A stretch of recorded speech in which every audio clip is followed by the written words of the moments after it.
Welcome everyone back to Inscryption with the great transcendence at hand. So what happens here is you actually get a cutscene just before you go there with PO3 telling you to go find out what's going on downstairs because one of the cameras is broken. So you go down here and you get this cool cutscene.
So it is getting spicy. Very, very cool cutscene, I thought that one. And now just before you go on and go back to PO3 after this, another side room has opened with the Trapper. And around the map at this point here, you can find little hollow pelts as they are. And for each one you trade in with the Trapper here, you actually get a little bit of sort of backstory to this old data. So there's obviously like an overarching game story this whole time about the scribes and them competing against each other to try and take over the game and be the one sort of in charge. So we saw that with Leshy at the beginning, then we see this with PO3 just now. But these cards here, it's the Trapper giving you some idea to what actually happened outside of the game. So like the kind of quote-unquote real life thing that happened with the Inscryption, what it is and how it came about. So you get sort of clues here. This one talks about Casey, who actually made the game. And they're all very vague, right? They don't really spell it out to you, but there is a way of getting more details about it all by following the sort of outside of the game metagame. So I'll share with you, I did a little bit of reading on it. So I'll share with you generally what I understand from it. So basically what has happened is this game Inscryption has been made over the top of this disc that has the Karnoffel code on it, and they've made sort of references to that throughout the game up until this point. And what it is some code that they were trying to get to the Nazis during World War II, basically. And it doesn't say exactly what it did, but that they hid it on a disc with loads of other discs and tried to transport it back. But the guy who did that, who was part of this kind of group, got intercepted and killed, and the disc itself has never really made it into the hands of the evil and, you know, unleashed the terrors that are on the disc. And really the old data is hidden in underneath this game. And it's why Grimoire has always been like, oh, we should delete it and try and get rid of it because it's too terrible for everybody. It's an evil blight upon the world that we should be trying to get rid of. And that's really, there's some secret, deadly, lethal thing underneath it. And that code is what they're trying to keep out of the world and stop unleashing on everyone. Like, I assume some kind of virus, something that could bring down humanity, or some Cthulhian evil that steals your soul. And like, I think it's some, you know, something quite Lovecraftian, where it's a great unknown, but it's a great power and it's very evil. And these are some of the clues that are talking about how that came about and what actually happened. And I think it's very cool, like this whole premise of there being like extra puzzles to solve. And I think at one point you need to kind of go into the game's files and change some of the things in the save files to get extra bits of the encryption key. And there's a bit in the game when you're sort of going between Act 1 and Act 2 that you can go in and input bits of the encryption key if you know what to do. And there was even a point where it brought people to a website, and if they put their real life address, a few people were actually sent floppy disks and end up giving real life locations on a place where people could go and find out more stuff. It got really cool and really deep. I really recommend, if you're interested, you go and read a bit more about it. And this bit here, right towards the kind of climax of the game, gives you some more of the details about that. But now the great transcendence is at hand. I'm gonna just let this one play out and for you to kind of enjoy this final bit of the game here. Like, it's very, very cool. Really, really good fun. So enjoy it, everybody.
Hey Luke, this is Herman from the Herald. Just following up after the message you left me this morning.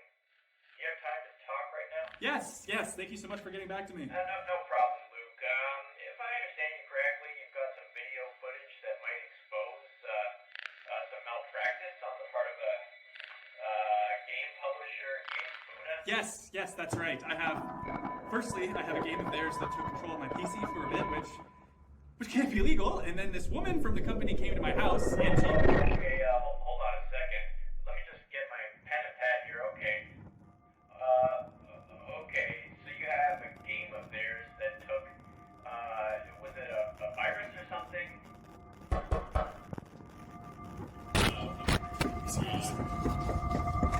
I told you!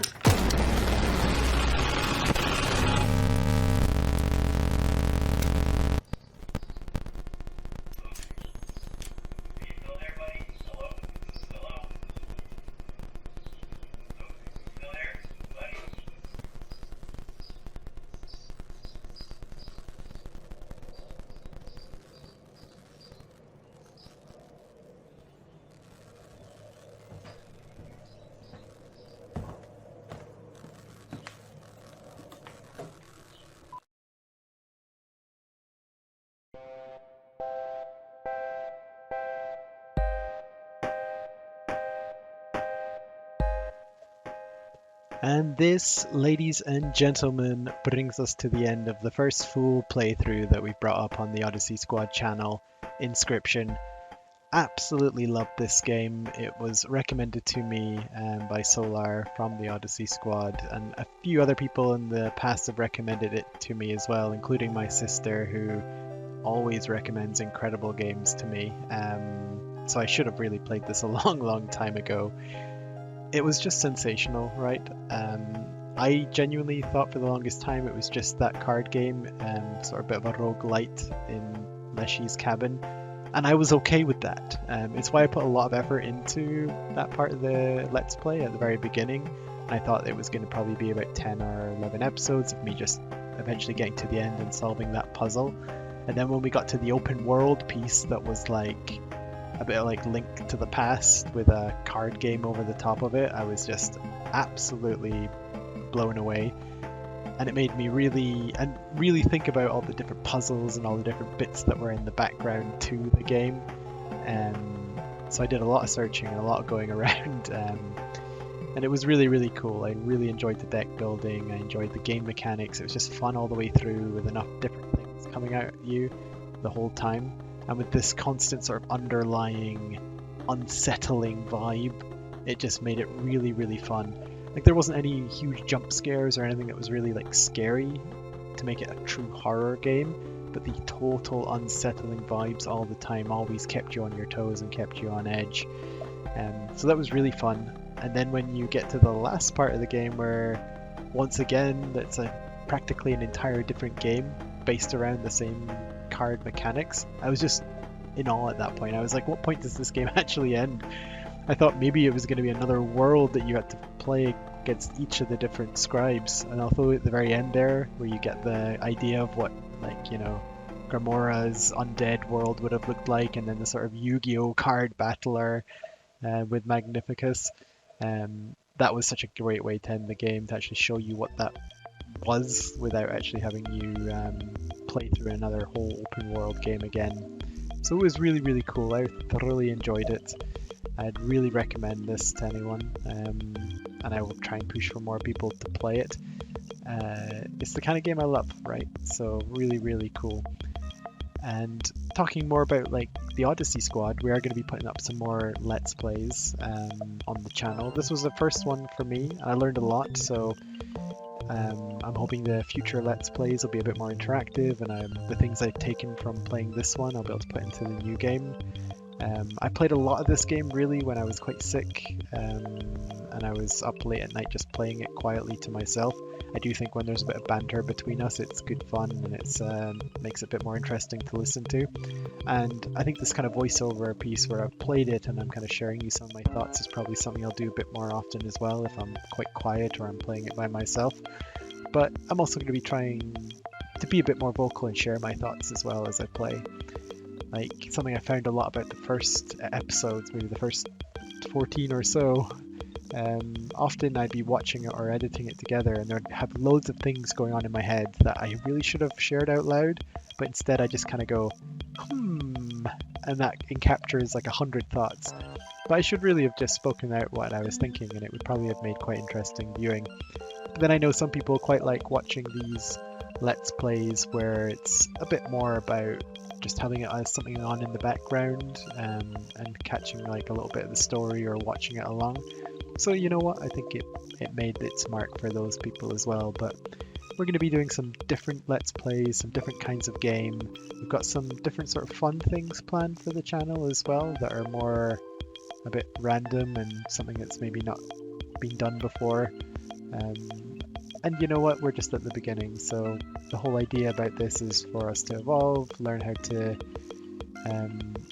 make these a bit more interesting and make them a bit more fun, and hopefully some of you that have been watching along will leave us some feedback and we'll kind of grow our audience and our base in the future.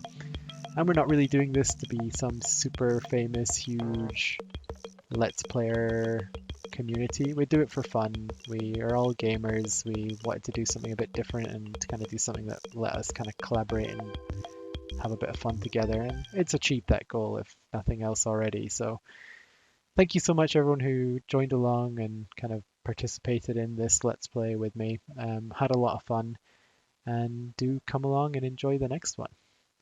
Inscryption out.